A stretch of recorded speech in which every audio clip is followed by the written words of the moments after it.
All right, Timmy, man, we just saw one of the greatest fights ever. I don't know about all that. I'm talking about last week. Last week was one of the greatest. That's what I'm talking about. No, this was a great fight, but I'm talking about last week. Oh, yeah. You didn't let me finish. Oh, yeah. But I know you already, said your take. But for us, what'd you make of how the fight turned out and the tactics that each fighter used? It was better than what everybody expected. In all honesty, and I think that both guys showed urgency to end it once and for all. I think that the fact that Wilder came in heavy and lifting weights, he was worried about being bullied on the inside. I thought that might have been a mistake, but at the end of the day, I think it was right when I really think about it, because he only had a puncher's chance. And so he bulked up and he wanted to deliver a powerful shot. He said that he increased his punching power by 200%. I don't know how you do that, but then it showed, because he was able to put Fury down several times during the night. I feel that we saw how bad, Wilder, I would say both of them actually showed the heart they put it on display, bro. Like, honestly, I've never seen heavyweight boxing like that, where you have guys standing toe-to-toe, throwing death blows. Like, you can tell that the hate was real. The hate was real between both those guys. Like, they disliked each other. And when I was watching at home, because I wasn't there following the fight, which was all good,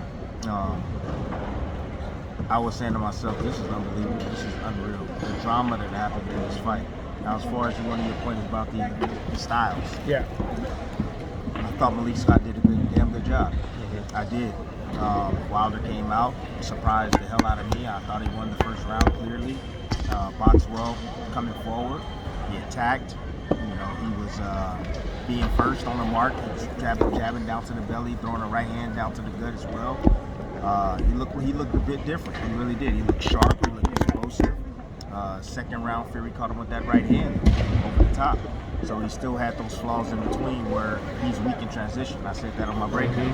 Transition, when he lets go, he doesn't get back in position. He doesn't, pay homage to his defense after he lets the right hand go. And then a lot of times as he falls forward. And I saw that being the same issue as the fight continued to go on. But you got to understand that Malik did a great job mentally, I felt, during the course of the fight, keeping his fighter motivated, even though he was getting beat in a lot of rounds, and was coming back. It was times where I was watching, I was like, oh my gosh, like, Fury's about to stop him, and then boom! Then Wilder returns fire, and then it's like, oh my God, Fury's on wobbly legs, and I'm just sitting there, and I'm just like, oh my God, one punch can end it all. And it felt like Wilder always had a chance, even in the 11th round. I've never seen that type of resilience in Deontay Wilder. I thought he was going to fade a lot quicker. Some people say he got tired at the third round, but he had a ton of stamina, because he continued to try to win and continue to press forward and do what he can to beat a big guy, Tyson Fury. Fury, again, smart, very smart. Saw two adjustments during the fight. One adjustment was that instead of coming straight down the middle, because he was trying to close the distance when he got caught with that right hand, I believe, in the third round. He got dropped twice in the fourth round. Got dropped twice. He was trying to smother. He was trying to get in quick and close the distance, but got caught on the way in. So what he did was he made a minor adjustment. He got his head off the line to the right. He didn't want to get it off this way because Wilder had the looping right hand. Because Wilder don't throw his right hand all that damn straight, So he figured if he goes this way to get away, which is the proper way to avoid a shot, he went inside, he slipped inside, head behind the shoulder, and then slid in afterwards. Another thing that he did was, and he used it in the second fight, and I was wondering why Malik didn't prepare Wilder for this, is that he would shoot a jab and he'll come in behind it. If he misses, then he'll wrap. He'll wrap his arm around and get him in a headlock. Well, that weakens a fighter, takes the legs of a fighter. One of the things that I saw Deontay Wilder, he wasn't ready for that. I saw him, he was, in a bad position.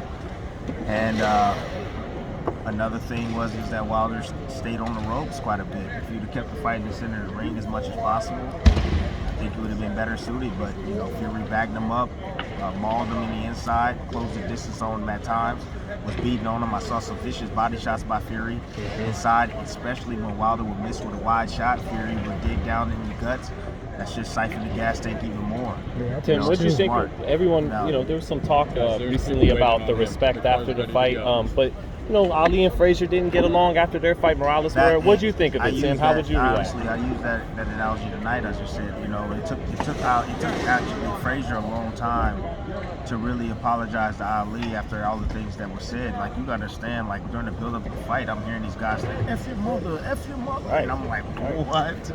And I mean, they're really going at it, really promoting this fight, but the hate is real. They just dislike each other. I mean, Fury disliked him, but at the same time, you had Deontay Wilder, who said that he wanted blood. I wore red because I wanted blood. He had the utmost hate for Tyson Fury. Tyson Fury said, I just want to just beat you, bro. Like, where's all this coming from? And I think it's just from the buildup of thinking that Fury cheated and having his reasons why he cheated and how he knows. And so that builds on a fighter, especially when you're sitting there and you get beat down, you get stopped in the second fight. And then you got to face the noise, and then you got to deal with the criticism, and then you can't sleep at night. You can't. I mean, you haven't been sleeping for 19 months, 20 months, however long it was. Like, that's a problem, bro. That's a huge problem. And Wilder said it. I've been training for this fight for like 19 months. I've been dedicated. He did everything he possibly can. Did it right. Diet, you name it, weight training. He did everything right, and it still wasn't good enough to beat Tyson Fury. Tim Usyk, Tyson. If it were to play out for the undisputed, how does that fight play out? Usyk versus Tyson. Tyson Fury? Yes. I think it's a good fight. I think Tyson Fury might be a little bit too big for Usyk, but Usyk is a very good technical boxer. So is Tyson Fury. Tyson Fury can press forward. He can box off the back foot. He's very long, 85-inch reach. He can lay on Usyk. I mean, there's a lot that he can do and come forward. I think it'll be an interesting first half, but I think the second half, I definitely think that Fury will figure out how to get to Usyk. The fact that Usyk is a small heavyweight, and the way you beat a guy like Usyk is you put the pressure on him. But that was kind of like, AJ, the idea with AJ, right? He was too big. I have to stop it. Sorry. He was too big. Do you that'll still be the case? I mean, he didn't seem too big for Joshua. He was able to handle. Joshua didn't come to fight. It's a different mentality. Joshua, his mentality is a way different than the Tyson Fury. Joshua's okay. He's okay with. Go ahead. It just seems like he's comfortable